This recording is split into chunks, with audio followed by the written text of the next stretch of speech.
जय जिनेंद्र। जैसे मंत्रों में श्रेष्ठ नवकार मंत्र है, वैसे ही तीर्थों में श्रेष्ठ शत्रुंजय महातीर्थ है। आज हम इस तीर्थ के बारे में जानेंगे। वो तीर्थ जहाँ के कण कण में आदिनाथ दादा के चरण पड़े हैं, वो तीर्थ जहाँ आदिनाथ दादा पूर्व 99 बार आए थे, वो तीर्थ जिसकी मात्र भाव यात्रा करने से भी आपको 2 उपवास का फल मिल सकता है, वो तीर्थ जो आपको भव सागर से पार लगा सकता है। तो आज हम जानेंगे कि उस तीर्थ की भाव यात्रा हमें कैसे करनी है, पर लेकिन उससे पहले हम यह जानते हैं कि इस तीर्थ का इतना महत्व क्यों है। श्री शत्रुंजय महातीर्थ के जितने गुणगान किए जाएं उतने कम है। यह तीर्थ जैनों का सबसे बड़ा तीर्थ है। 14 राजलोक में ऐसा एक भी तीर्थ नहीं है जिसकी तुलना भी शत्रुंजय तीर्थ से कर सके। इस तीर्थ के मूल नायक भगवान प्रथम तीर्थंकर आदिश्वर दादा है। आने वाली 24 के सभी 24 तीर्थंकर यहाँ पर विचरेंगे। यह शाश्वत तीर्थ है, यानी कि अनादि काल से है और अनंत काल तक रहेगा। यहाँ से करोड़ों करोड़ों आत्माओं ने मोक्ष पद को प्राप्त किया है। इस तीर्थ के स्पर्श मात्र से तीनों लोकों के दर्शन का लाभ मिलता है। यहाँ की एक एक सीढ़ियाँ पूजनीय है। जैसे जैसे हम यहाँ एक एक सीढ़ी चढ़ते हैं, वैसे वैसे हमारे पाप कर्मों का नाश होता जाता है। जो भी यहाँ पर प्रतिमा जी भरवाता है, छत्र चढ़वाता है, वो चक्रवर्ती पद का बंद करता है।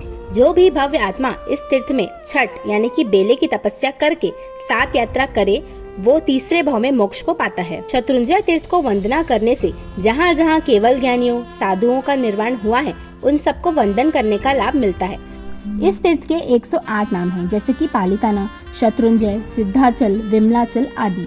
ऐसा कहा जाता है कि इस महातीर्थ के 108 नाम जो प्रातः काल में बोले या सुने, उसको संपत्तियां प्राप्त होती है और विपत्तियों का नाश होता है।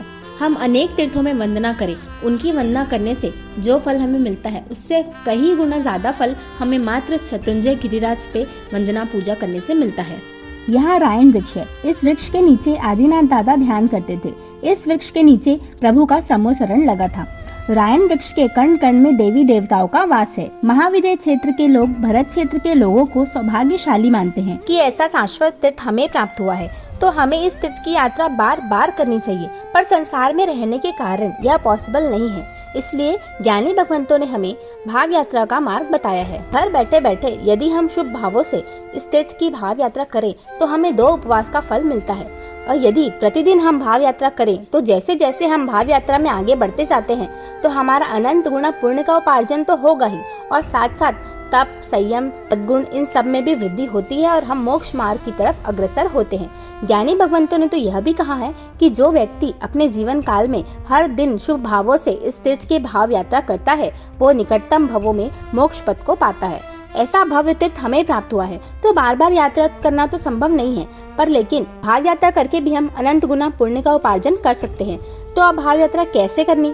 यह बुक है शत्रुंजय गिरनार भाव यात्रा। इस बुक में शत्रुंजय और गिरनार जी का संपूर्ण भाव यात्रा लिखा है। इसमें इतने अच्छे तरीके से भाव यात्रा लिखी है, जिसे हम पढ़ के डेली घर में भाव यात्रा कर सकते हैं। यह बुक छत्तीसगढ़ रत्न शिरोमणि महत्तरा पद विभूषिता मनोहर श्री जी महाराज की शिष्या पूज्य साध्वी जी भगवंत संघमित्रा श्री जी ने संकलन की है। इस बुक को प्राप्त करने के लिए कॉन्टैक्ट नंबर डिस्क्रिप्शन बॉक्स में लिखा है। इन सब बातों में ध्यान देने वाली बात यह है कि हमें भाव के आधार पर ही फल मिलता है। जहाँ हमारे भावों में या विधि में कमी आई, तो हमारे फल में भी कमी आएगी। तो हमें इसका पूरा ध्यान रखना है कि हमारे भावों में, हमारी विधियों में, किसी भी चीज में कोई कमी नहीं आनी चाहिए। परमात्मा की आज्ञा विरुद्ध कुछ कहा हो तो मिक्षामि दुक्कडम। जय जिन शासन।